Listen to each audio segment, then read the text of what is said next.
Students हम P Y Qs करेंगे on atoms. जो एटम्स का चैप्टर है उसके ऊपर पी वाई क्यूज़ करेंगे। तो इसमें सबसे पहला जो क्वेश्चन है, this is our question number 1। ठीक है, इसको हम ये क्वेश्चन 1 है हमारा। This is question number 1। Question 1 जो है, इसमें ये कहा हुआ है an electron in hydrogen atom makes a transition n1 to n2 where n1 and n2 are principal quantum numbers of the two states. Assuming Bohr's model to be valid, the time period of the electron in initial state is 8 times that of the final state. The possible values of n1 and n2 are, तो n1 और n2 की possible values हमने ढूंढनी है। Electron की transition हो रही है n1 से n2 में, तो n1 और n2 प्रिंसिपल क्वांटम नंबर्स हैं। ठीक है, तो इसमें हमें ये भी बताया गया है the time period of the electron in the initial state is 8 times that of the final state. तो इनिशियल स्टेट में 8 टाइम्स टाइम पीरियड है। तो अब हमने इसमें क्या करना है, हमें पता है कि सबसे पहले इसका सॉल्यूशन हम कर लेते हैं। सबसे पहले हाइड्रोजन एटम है, तो Z किसके बराबर हो जाएगा, 1 के बराबर। तो time period in nth orbit time period in nth orbit किसके बराबर हो जाएगा, Tn is equal to 1 upon frequency in the nth period, क्योंकि फ्रीक्वेंसी का रेसिप्रोकल होती है जो टाइम पीरियड होता है, and that is directly proportional to n का क्यूब, जैसा आप लोगों ने पढ़ा हुआ है। तो इसका मतलब देयरफॉर T1 अपॉन T2 किसके बराबर हो जाएंगे, that will be equal to n1 का क्यूब अपॉन n2 का क्यूब। तो लेकिन हमें दिया हुआ है but T1 is equal to 8 times T2, ये हमें क्वेश्चन में दिया गया है। तो इसका मतलब ये है कि n1 का क्यूब n1 अपॉन n2 का क्यूब जो है वो किसके बराबर हो जाएगा, that will be equal to 8, क्योंकि 8 T2 अपॉन T2 और T2 कैंसिल हो जाएंगे, that means it will be 8। तो जिसका मतलब ये है कि n1 upon n2 that will be equal to 2, क्योंकि 8 का क्यूब रूट हो जाएगा 2, which means n1 is equal to 2 times n2। तो इसमें कौन सी वैल्यू जो है वो ठीक हो सकती है, n2 को अगर हम रखते हैं 1 तो n1 जो है वो आ जाता है कितना, 2। तो ऐसी हमें कोई वैल्यू नहीं दी। अगर हम n2 को रखते हैं 2, n2 को अगर हम 2 रखते हैं when n2 is equal to 2, n1 will be equal to 2 into 2 4। तो इसमें ये वाली हमारी वैल्यूज सूट कर रही है, n1 is equal to 4 and n2 is equal to 2। तो ये सही ऑप्शन हमारे पास बन जाएगा। उसके बाद नेक्स्ट क्वेश्चन हम देख लेते हैं। नेक्स्ट क्वेश्चन में ये नेक्स्ट क्वेश्चन जो है, this is our question number 2। ठीक है, तो क्वेश्चन नंबर 2 जो है इसको हम सॉल्व करेंगे। तो क्वेश्चन नंबर 2 जो है वो इस तरह से बताया गया है, a sample of hydrogen atom in ground state is excited by a monochromatic radiation of lambda equal to 975 angstrom. Number of spectral lines in the resulting spectrum emitted will be. तो नंबर ऑफ स्पेक्ट्रल लाइंस कितनी emit होंगी, तो इसको हम solve करते हैं। This is our question number 2। तो इसमें इसका सॉल्यूशन जो है वो इस तरह से हो जाएगा। आपको पता है एनर्जी किसके बराबर होती है, that is equal to hc upon lambda.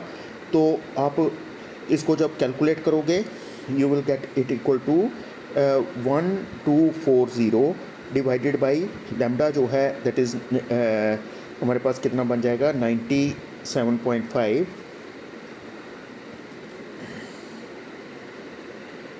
It will B 97.5 इस तरह से बन जाएगा। हमने 10 की पावर को ले लिया, एंगस्ट्रॉम के लिए 10 की पावर माइनस 10 को ले लिया, तो it will be equal to 12.75। ठीक है, आप इसको इंडिविजुअल वैल्यूज़ भी ले सकते हो। h की वैल्यू जैसे आप लेते हो प्लैंक कांस्टेंट की, c की वैल्यू 3 इंटू 10⁸, तो लैम्डा हमें दिया हुआ है 975 इंटू 10 की पावर माइनस 10, तब भी आपके पास यही वैल्यू आ जाएगी, इतने इलेक्ट्रॉन वोल्ट आपके पास वैल्यू बन जाएगी। तो ये गैप किस किस के बीच में बनता है, this is the energy gap this is energy gap between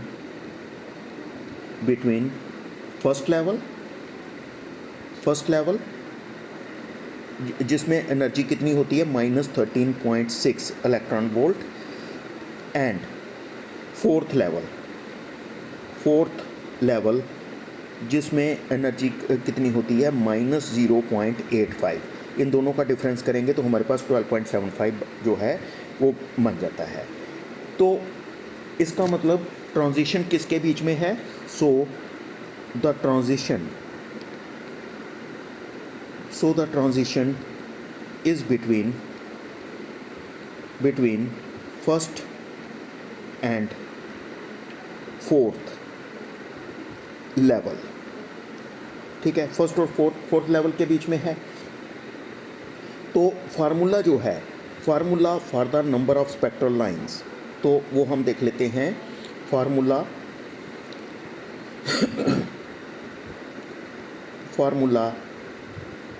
for number of spectral lines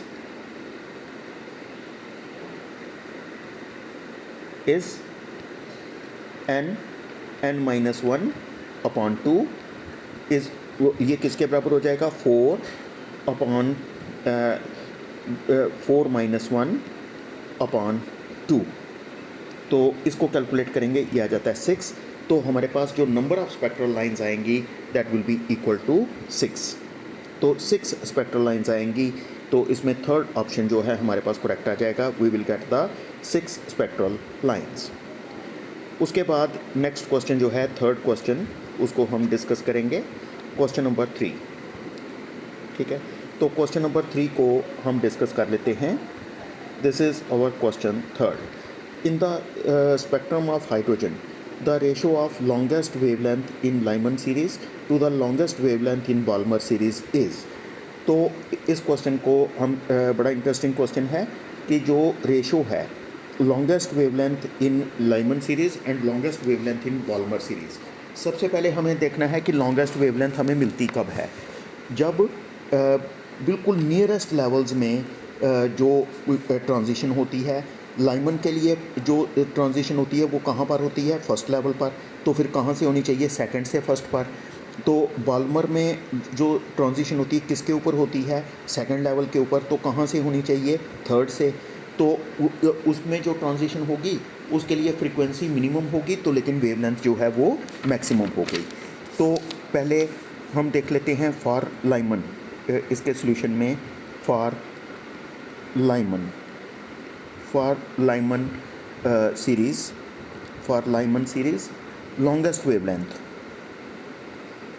longest wavelength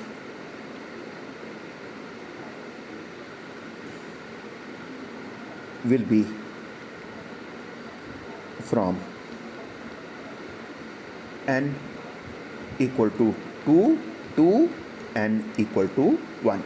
Therefore 1 upon lambda L will be equal to 1 upon 1 का स्क्वायर minus 1 upon 2 का square, and it will become 3 upon 4।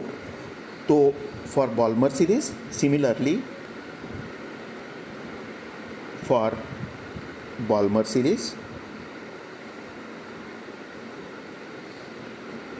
it will be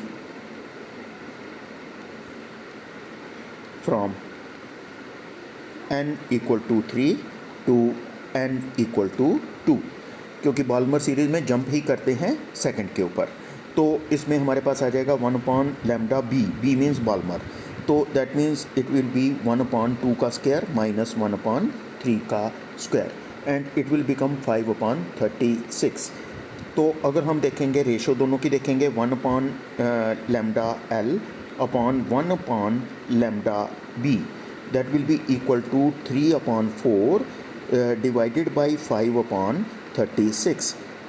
It will be equal to, this implies that lambda b upon lambda l will be equal to 3 upon 4 into 36 upon 5। तो इसको अगर हम देखेंगे ये हमारे पास कितना बन जाएगा, इसको अगर हम कैलकुलेट करेंगे, ठीक है, तो ये हमारे पास बन जाता है, this will be equal to this will be equal to 27 upon 5, ठीक है, 27/5। तो लेकिन अगर हमने ढूंढना क्या था, हमने ढूंढना था lambda L upon lambda B.